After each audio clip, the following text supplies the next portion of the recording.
À 3 minutes près, ça a explosé où on venait de passer. Ouf, mais il y a malheureusement, on a parlé au médecin aussi, il m'a dit que c'était une scène d'horreur, c'était vraiment une scène d'horreur. Au moment où on sortait, on a entendu une déflagration, un coup sourd, comme une voiture qui rentre dans une façade.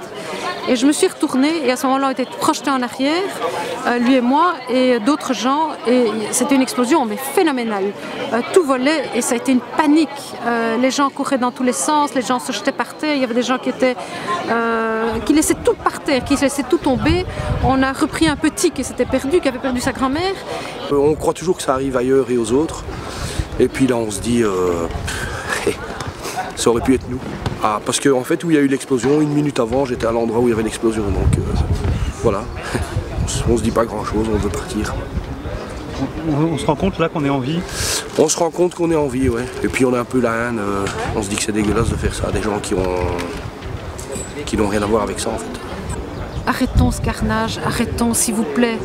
On vit dans un monde merveilleux, on est en train de le détruire. Et pourquoi et pour qui? C'est ridicule. Et arrêtons tous ces barbares, on en a marre.